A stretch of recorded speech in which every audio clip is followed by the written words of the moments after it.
اس نے ادھر ادھر دیکھ کر کہا، مجھے دانشور بننے کا بڑا شوق ہے شاہ جی، اور میں اس کے لیے ہر طرح کی قربانی دینے کو تیار ہوں، لیکن کوئی میری مدد نہیں کرتا۔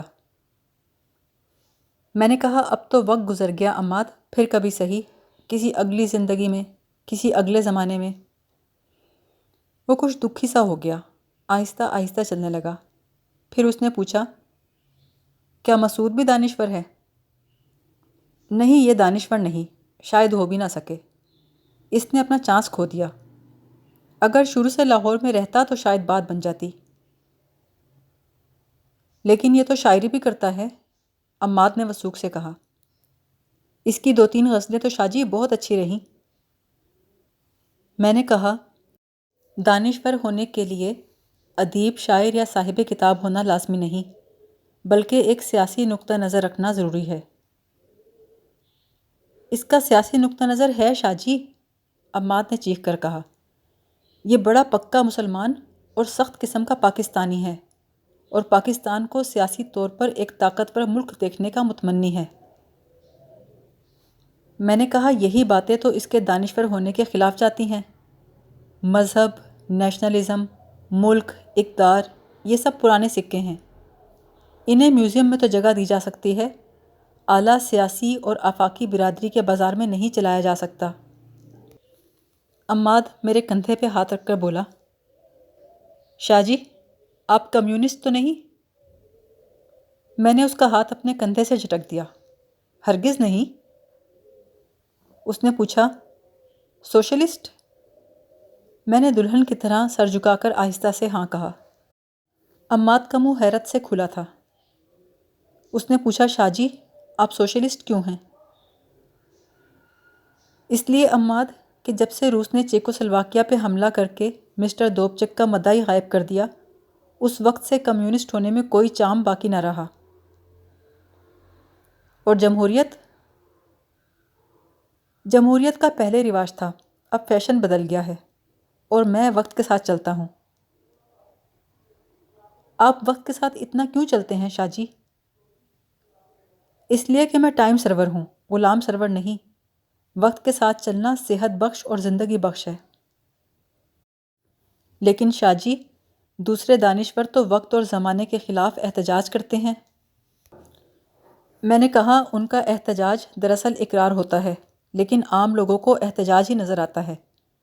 جیسے محکمہ زراعت کی طرف سے دیواروں پہ لکھے ہوئے سلوگن، پولی کو تلف کریں، اس میں احتجاج نظر آتا ہے، اور ایک پینڈو سمجھتا ہے کہ محکمہ زراعت پولی کو تلف کرنے میں اس کے ساتھ ہے۔ لیکن حقیقت میں وہ محکمہ زراعت کا اقرار ہوتا ہے کہ پولی ہے اور اسی طرح رہے گی، ہم اس کے لیے کچھ نہیں کریں گے۔ میری بات عماد کی سمجھ میں نہیں آئی۔ اس نے روا روی میں پوچھا، تو آپ بھی غریبی، بیماری اور بھوک کے خلاف اسی قسم کا احتجاج کرتے ہیں؟ بالکل، میرا احتجاج بھی پولی احتجاج ہے، اور اسی چیز نے مجھے دانشور بنایا ہے۔ اگر مسعود چاہے تو وہ بھی اس طریقے سے دانشور بن سکتا ہے، غزلیں لکھ کر نہیں۔ مفتی کوہستانی کی پیٹھ سے اتر آیا تھا اور دوسروں کے ساتھ قدم قدم چل رہا تھا۔ ہم پہاڑ پر کافی اوپر چڑھ آئے تھے۔ لیڈر نے اپنی گھڑی دیکھی اور اعلان کیا کہ ہم آدھا گھنٹہ اس جگہ رک سکتے ہیں۔ یہ خبر پاتے ہی ہم سب اس جگہ بیٹھ گئے، سوائے اعظمی کے۔ وہ پھولوں کی تلاش میں آگے نکل گیا۔ کوہستانی ایک بڑے سے پتھر پر بیٹھ کر تنکے سے دانت کریدنے لگا۔ مسعود نے تھیلے سے ایک سیب نکالا اور کوہستانی کی طرف بڑھا کے بولا، لو خان، سیب کھاؤ۔ وہ مزے سے دانت کریدتا اور آسمان کی طرف دیکھتا رہا۔ لیڈر نے کہا، اوئے، سیب کیوں نہیں کھاتا؟ سیب اچھا نہیں لگتا؟ اس نے لاتعلقی سے جواب دیا، لگتا ہے، لگتا کیوں نہیں؟ اور پھر آسمان کی طرف دیکھنے لگا۔ لیڈر بولا، حد ہو گئی یار، یہ لوگ سیب پسند نہیں کرتے، حالانکہ ان کے اپنے ملک کا میوہ ہے۔ مفتی بولا، اسی لیے تو نہیں کھاتے کہ ان کے ملک کا میوہ ہے۔ اس کو سیب دینا گویا ہمارے گاؤں میں کسی کو ایک بیر دینا ہے۔ عمر بولا، لو، یہ جب بھی کرے گا الٹی بات کرے گا۔ کہاں سیب، کہاں بیر، کہاں ہیرا، کہاں موتی؟ مسعود نے کہا، مفتی بس کر، اس پر اپنی باتیں ضائع نہ کیا کر۔ یہ لیڈر ہے اور لیڈروں کا دماغی لیول بس اسی قدر ہوتا ہے۔ عمر غصے سے لال پیلا ہو گیا اور چیخ کر بولا، تم مجھے بے وقوف سمجھتے ہو، گدھا سمجھتے ہو؟ مفتی نے کہا، سمجھتے نہیں، تم ہو۔ اس پر ایک زور کا قہقہا پڑا اور اعظمی دور سے پکار کر بولا، میرے بعد کیا بات ہو گئی؟ کون کس پہ چڑھ گیا؟ یہ مفتی لیڈر پہ چڑھ رہا ہے، مسعود نے اونچی آواز میں جواب دیا۔ اعظمی نے ہماری طرف آتے ہوئے کہا، لیکن وہ تو کوہستانی پہ چڑھا ہوا تھا۔ عماد نے کہا، کوہستانی بھاگ گیا، لیڈر کے بعد اب تمہاری باری ہے۔ اعظمی بولا، حاضر سائیں حاضر۔ اس نے 3 بنفشی پھول آگے بڑھا کر کہا، لو مفتی جی، یہ ہماری طرف سے ان کو دے دینا۔ مسعود نے سوالیہ نگاہوں سے اعظمی کو دیکھا تو اس نے نگاہیں میرے پہ گاڑ کے کہا، شاہ جی کیا نام تھا ان کا؟ میں نے زچ ہو کر کہا، کن کا؟ وہی جو دھرم پورے لاہور میں رہتی تھیں۔ مفتی بولا، عالم بی بی۔ ہاں، عالم بی بی۔ اعظمی کی آنکھیں چمکی، یہ پھول میں عالم بی بی کے لیے لایا تھا۔ لیڈر نے غصے سے کہا، مفتی، اس حرامزادی عالم بی بی نے بڑا تنگ کیا ہے، سچ سچ بتا وہ کون تھی؟ وہ ایک حرامزادی تھی، مفتی نے اطمینان سے کہا اور پڑیا سے پان نکال کر منہ میں ڈال لیا۔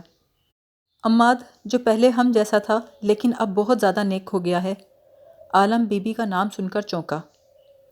مفتی نے اس کے زانوں پہ ہاتھ مار کر کہا، شکر کرو عماد جی، بچ گئے ہو، ورنہ ہماری طرح سے مارے جاتے۔ عماد خاموش رہا اور مسعود نے کمال سنجیدگی سے پوچھا، لیکن مفتی جی یہ سب کچھ ہوا کیسے؟ آپ تو ماشاءاللہ پوتے والے ہیں۔ مفتی نے کہا، بے علموں کے ساتھ سفر کرنے میں لطف نہیں آتا۔ تم لوگ آدمی کو آدمی نہیں سمجھتے، اس کو بچہ، جوان اور بوڑھے کے فیتے سے ناپتے ہو۔ تم سب درزی ہو، اب کوئی ٹیلر ماسٹر کو کیسے سمجھائے کہ مرد شروع سے آخر تک مرد ہوتا ہے؟ لیڈر نے اس کے سر پہ سوٹی مار کر کہا، لعنت ہو تجھ پر، سر سفید ہو گیا لیکن جوانوں کسی سوچ نہ گئی۔ مفتی نے آہستگی سے کہا، اس نے یہ تو کہہ دیا کہ جوانوں کسی سوچ نہ گئی، لیکن کبھی یہ نہیں پوچھے گا کہ آپ 70 سال کے ہو گئے، حیرت ہے آپ کا دل ابھی تک خون پمپ کرتا ہے، آپ کی زبان اب بھی ذائقہ محسوس کرتی ہے۔ یارو، بچوں پر اور عنفوان شباب پر، جوانی اور ادھیڑ عمر کی نفسیات پر بہت کچھ لکھا جا چکا، لیکن بوڑھوں پر ابھی تک کچھ نہیں لکھا گیا۔ مسعود نے دونوں ہاتھ اٹھا کر کہا، اے بابا، ہمیں بوڑھوں کے بارے میں کچھ بتا۔ مفتی بولا، سنو میرے پیارے بچوں، بوڑھے دراصل بوڑھے نہیں ہوتے، انسان ہوتے ہیں۔ سوسائٹی کا خوف اور اخلاقی اقدار بوڑھوں کو ان کی نارمل جنسی زندگی بسر کرنے نہیں دیتا۔ چھوٹوں کی تنقید اور اپنے ہم عصروں کے طعنوں سے خوفزدہ ہو کر بوڑھا اپنی جنسی زندگی چھوڑنے پر مجبور ہو جاتا ہے، وہ زندگی جو 30-35 سالوں سے اس کی عادت بن چکی ہوتی ہے۔ یہ بہت بڑا دھچکا ہوتا ہے، اس دھچکے کو سہارنا بوڑھے ہی کا کام ہوتا ہے، لیکن یہ چیز بوڑھے کو بدمزاج، چڑچڑا، ضدی، جھکی اور کڑوا بنا دیتی ہے۔ وہ ہر اس شخص سے جھگڑا کرتا ہے جس کو سوسائٹی کی طرف سے جنسی عمل کی اجازت ہو، ہر اس فیشن کے خلاف صدائے احتجاج بلند کرتا ہے جس سے جنس کو تقویت ملتی ہو۔ پوتا گیند بلہ برآمدے میں چھوڑ جائے تو وہ لڑے گا، بیٹا نیا پلگ لانا بھول جائے تو وہ لڑے گا، بیٹی فریج کا دروازہ ٹھیک سے نہ بند کرے تو وہ لڑے گا، گوالا وقت پر دودھ نہ لائے تو لڑے گا، بیوی کل کا خط آیا ہوا آج دے یا اینک رکھ کر وہ خود کہیں بھول جائے تو ہر ایک سے لڑے گا۔ لیڈر بولا، واہ بھائی واہ، سالے کے پاس بیوی ہے پھر بھی لڑتا ہے۔ مفتی بولا، یہی تو بات ہے چند جی، ماچس ہے لیکن گھر والوں نے اسے پانی کی بالٹی میں ڈال دیا ہے، کھوکا بھی گیلا، تیلیاں بھی گیلی۔ لیکن یار مفتی، آزمی نے شرارت سے کہا۔ وہ دھرم پورے والی ماچس تو واٹر پروف تھی۔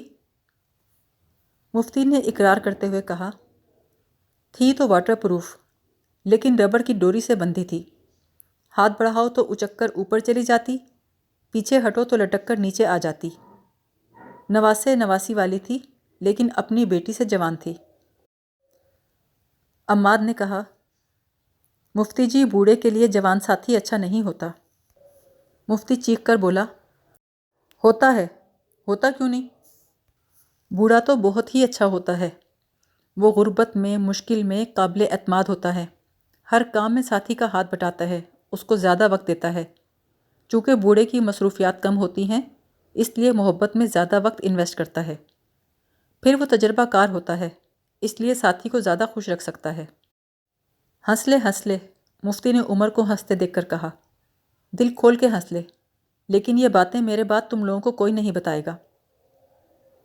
مسعود نے عمر کو جھڑکا اور مصنوعی غصے سے کہا، بدذات، مفتی جی کی باتوں پر ہنستا ہے۔ میں نے کہا، مفتی جی یہ تو بکواس کرتے ہیں اور اس وقت سنجیدہ موڈ میں نہیں، آپ مجھے اور عماد کو بتائیں۔ مفتی بولا، بوڑھے کی راہ کا سب سے بڑا روڑا اس کی شکل ہوتی ہے۔ آنکھیں تنگ ہو جاتی ہیں، چہرہ جھریوں سے اٹ جاتا ہے۔ اس کے جسم کے خلیے کم ہو جاتے ہیں، لیکن وہ اس وقت تک زندہ رہتا ہے جب تک اس کے ہونٹوں پر سوال نہ آئے۔ کیسا سوال؟ عمر نے بے چین ہو کر پوچھا۔ مفتی بولا، بوڑھے کو سب سے بڑا دھچکا اس وقت لگتا ہے جب وہ کسی عورت سے ملاپ کی خواہش کرے اور اس کو صاف انکار ہو جائے۔ وہ ایک نوجوان کی طرح اس انکار کے خلاف احتجاج نہیں کرتا، شور نہیں مچاتا، چپ چاپ خاموشی سے سن لیتا ہے۔ اس انکار کے بعد وہ گرد و پیش سے، اپنی خوراک سے اور لباس سے لاتعلق ہو جاتا ہے۔ ایک دن اپنے کپڑے اٹھا کر گھر کے کسی کمرے میں جاتا ہے اور وہاں جا کر خاموشی سے مر جاتا ہے۔ مفتی کی بات پر مجھے خواجہ رفیق یاد آ گیا۔ میری اس سے پہلی ملاقات ایک نسخے کے سلسلے میں ہوئی۔ خواجہ کے پاس سونا بنانے اور ہمسات کو قابو کرنے کے پرانے صدری نسخے تھے۔ میری ایک عزیزہ شب کور تھی اور یاسین نے مجھے خواجہ کا پتہ دیا تھا۔ یاسین کراچی میں متوسط درجے کی لڑکیاں سپلائی کرتا تھا۔ اس کا فلیٹ گاندھی گارڈن کے قریب تھا۔ اس کے گھر ایک مرتبہ ہم نے جس لڑکی کو پسند کیا وہ دراصل خواجہ کی رکھیل تھی اور اس کے سوا کسی کے ساتھ نہ جاتی تھی۔ جب ہم نے ذرا شوق ہو کر اس سے بات کی تو وہ اٹھلا کر بولی، میں خواجہ جی کو بتلا دوں گی۔ خواجہ کے متعلق یاسین نے بتایا کہ خواجہ ایک مقامی فرم میں اکاؤنٹنٹ ہے۔ اس کے 2 بیٹے کویت میں کام کرتے ہیں، 2 شادی شدہ بیٹیاں لیبیا میں اپنے خاوندوں کے ساتھ رہتی ہیں، تیسری راولپنڈی میں لیکچرار ہے اور خواجہ اکیلا کراچی میں رہتا ہے۔ دن بھر اکاؤنٹ کا کام کرتا ہے، رات کسی عورت کے ساتھ بسر کرتا ہے۔ دل کا بھی بڑا ہے اور نیت کا بھی، پیسے خوب خرچتا ہے بدشکل لیکن محبوب طبیعت کا ہے۔ ہم گئے تو وہ ریشمی تہبند باندھے چارپائی پر لیٹا تھا، ایک عورت اس کے پاؤں دبا رہی تھی۔ خواجہ جلدی سے اٹھا، کرسی پر سے کرتا اٹھا کے پہنا اور عورت سے کہنے لگا، اب تو جا سغراں، کل اسی وقت آ جانا۔ یاسین نے میرا تعارف کروایا، یہ ہمارے یار ہیں، بڑے دل والے ہیں، لکھنے لکھانے کا کام کرتے ہیں۔ میں نے ہاتھ ملانے کو بڑھایا تو اس نے کوئی توجہ نہ دی۔ اس کا قد چھوٹا اور رنگ سانولا سا تھا۔ اس کا ماتھا تنگ تھا اور مونچھیں کسی ٹوتھ برش جیسی تھیں۔ سر کے بال بوتل صاف کرنے والے برش کی طرح کھڑے تھے۔ یاسین بولا، یہ آپ سے شب کوری کا نسخہ لینے آئے ہیں۔ خواجہ نے پوچھا، کون بیمار ہے؟ میں نے کہا، میری بھانجی ہے۔ کس عمر کی ہے؟ 21-22 کی۔ اس کی شادی کر دو۔ خواجہ کے اس چھوٹے سے جملے سے مجھ میں یلغار کی قوت پیدا ہو گئی اور میں نے منہ پکا کر کے کہا، خواجہ جی کسی دن تازی کو ہمارے لیے بھی چھٹی دے دیں۔ خواجہ ہولے سے بولا، جوان وہ میری پابند ہے، اس کو چھٹی نہیں مل سکتی۔ میں نے کہا، ہم رقم خرچ کریں گے۔ کہنے لگا، پوچھ کے دیکھ لو، اگر وہ رقم کی شوقین ہے تو لے جاؤ۔ اور وہ شب کوری کا نسخہ؟ وہ میں نے بتلا دیا ہے۔ اس عمر میں اگر لڑکی کو رات کے وقت نظر نہ آئے تو آسان اور سستا علاج شادی ہے۔ پھر اس نے یاسین کی طرف دیکھے بغیر کرتے کی جیب میں ہاتھ ڈالا اور پوچھا، کتنے پیسے تھے تمہارے میرے ذمے؟ یاسین نے جواب دیا، 13۔ خواجہ نے 5 کے 3 نوٹ نکال کر اس کو دیے اور کہا، یہ رکھ لے جوان، پھر کبھی حساب کر لیں گے۔ اس ملاقات کے بعد خواجہ سے ہماری یاری ہو گئی اور ہم ہر روز یہاں آنے لگے۔ اس کے فلیٹ کے ایک کمرے پر تقریباً ہمارا قبضہ ہو گیا۔ تازی کے ساتھ ہمارا بہناپا ہو گیا اور وہ ہمیں سجنی کہہ کر بلانے لگی۔ وہ کون تھی، اس کے گھر والے کیا کرتے تھے، اس کی خبر نہ ہم کو تھی نہ خواجہ کو۔ وہ ہر روز 3-4 گھنٹے کو آتی۔ جب چائے بناتی تو مجھے بھی آواز دیتی۔ چائے پی کر وہ برقع اوڑھ کے چلی جاتی۔ میں نے اسے بارہا خواجہ سے تحفے اور رقمیں وصول کرتے دیکھا تھا، لیکن تحفوں اور رقم میں وہ زیادہ دلچسپی نہیں لیتی تھی۔ پھر 1 مہینے کے لیے ہمیں فلیٹ سے دیس نکالا مل گیا۔ خواجہ کا رشتے کا پوتا اپنی بیوی کے علاج کی غرض سے کراچی آ رہا تھا۔ اسے 1.5 مہینہ اپنے دادا کے پاس ٹھہرنا تھا۔ تازی پر جدائی کے یہ دن قیامت بن کر ٹوٹے۔ روتے روتے اس کی ہچکی بن گئی۔ میں اسے اپنے ساتھ لپٹا کر تسلیاں دے رہا تھا۔ خواجہ کرسی پر بیٹھا مٹھیوں میں پھونکے مار رہا تھا اور تازی روئے جا رہی تھی۔ خواجہ رفیق کا پوتا عارف والے کی کبڈی ٹیم کا کپتان تھا۔ اس کا جسم تندرست اور قد اونچا تھا۔ اپنے دادے کی طرح وہ بھی شوقین مزاج تھا۔ 2-3 ملاقاتوں میں ہی کھل گیا۔ ایک دن ہم دونوں خواجہ کی آنکھ بچا کر درمیانی عمر کی 2 عورتوں کو ساتھ لے کر سیر کرانے ہوا بندر لے گئے۔ ساحل پر چلتے ہوئے وہ دونوں بہت دور نکل گئے۔ میں اور میری عورت ریت پر سیپیاں گھونگھے چنتے رہے۔ کئی لہریں آئیں اور گزر گئیں۔ کئی جہاز نظر آئے اور غائب ہو گئے۔ کوئی 2.5-3 گھنٹے بعد وہ واپس آئے۔ ان کے بالوں پر ریت چمٹی ہوئی تھی، حالانکہ کراچی میں کبڈی کھیلنے کا رواج بالکل نہیں ہے۔ یہ نوجوان کوئی 1.5 مہینہ خواجہ صاحب کے مقیم رہا۔ اس عرصے میں خواجہ صاحب اپنی بہو کا علاج خود کرتے رہے۔ ایک صبح نوجوان کی بیوی ہڑبڑا کے اٹھی اور غسل خانے میں جا کر قے کرنا شروع کر دی۔ وہ سنک کے کنارے کو پکڑ کر رو رہی تھی۔ نوجوان گھبرا کر خواجہ جی کے کمرے میں گیا۔ بابا جی اٹھو، رضیہ کو کچھ ہو گیا ہے، وہ مرنے لگی ہے، اسے کیا کریں جی؟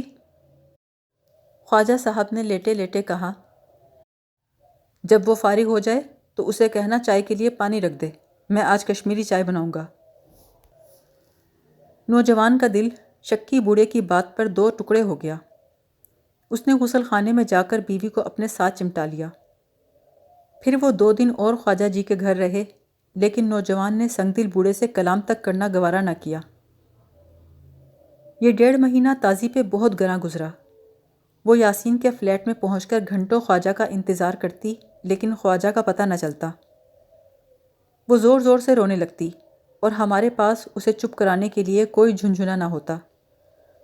یاسین کے لیے وہ لڑکی مصیبت بن گئی تھی۔ اسے دیکھ کر دوسری لڑکیاں بھی متاثر ہو رہی تھیں۔ خواجہ کے پوتے کے جانے کے بعد جب وہ آئی تو اس کے پاس کاغذوں کی پرچیاں تھیں، جن پر اس نے 1.5 مہینے کے دکھوں، تانوں اور جلاپے کا حال لکھ رکھا تھا۔ خواجہ نے بڑی محبت سے کہا، لیکن میری جان، میرا کوئی قصور، کوئی خطا؟ تازی نے پرچی نکال کر کہا، جس دن تمہارے مہمان آئے تم نے یاسین سے کہا تھا میں کل سویرے آؤں گا، تازی کو بتا دینا، لیکن تم نہیں آئے۔ میں تمہارے باپ کی نوکر تھی کہ دن بھر انتظار کرتی رہی؟ خواجہ نے کروٹ بدل کر آنکھیں بند کر لیں۔ جب اس کی آنکھیں بند ہوتی تھیں تو کان بھی ساتھ ہی بند ہو جاتے تھے۔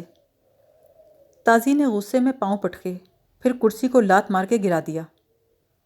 بڑی دیر کے بعد ان کی صلح ہوئی۔ اگلے 6 مہینے کے واقعات بڑے خوشگوار اور یادگار تھے۔ ایک دن خواجہ نے تازی سے کہا، چند مکھنوں، اپنا ہمزاد دیکھو گے؟ چلو اٹھو، آؤ میرے ساتھ۔ خواجہ نے الماری سے رومی ٹوپی نکال کے سر پر رکھی، پھر وضو کیا، پھر ہمیں پیچھے آنے کا اشارہ کیا۔ فلیٹ کا دروازہ بند کر کے سیڑھیاں چڑھنے لگا۔ چوتھی منزل کے اوپر چھت تھی۔ پانی کی ٹینکی کا سایہ فرش پر پڑ رہا تھا۔ خواجہ نے مجھے کندھوں سے پکڑ کر چھاؤں میں اس طرح کھڑا کر دیا کہ میری گردن کا سایہ دھوپ اور سائے کی حد پر تھا۔ وہ 5 منٹ کچھ پڑھتا رہا، پھر میری تھوڑی پکڑ کر میرا سر اٹھایا تو میں نے اپنے عین سامنے دیکھا، وہاں میں کھڑا تھا۔ وہی کھڑے ہونے کا انداز، وہی چہرہ، ویسے ہی بال۔ وہ شرارت سے مسکرا رہا تھا اور یہاں میں کھڑا خوف سے کانپ رہا تھا۔ پھر ایسے لگا جیسے وہ گنگنا رہا ہو، اور میں نے محسوس کیا جیسے میں بس رونے والا ہوں۔ خواجہ نے کچھ پڑھ کے تالی بجائی اور میری کمر پہ تھپکی دی تو میں نے دیکھا اب سامنے والا میں موجود نہیں تھا۔ خواجہ نے جادو ٹونا اور کالا علم ناگا قبیلوں سے سیکھا تھا۔ جب وہ فوج میں بھرتی ہو کر آسام گیا تو وہاں ایک ناگا عورت مگاچو سے اس کی آشنائی ہو گئی تھی۔ وہ بڑے کت کاٹ کی گرانڈیل عورت تھی۔ اس کا خاوند ہاتھی پکڑنے کا کام کرتا تھا اور ہاتھیوں کی بولی جانتا تھا۔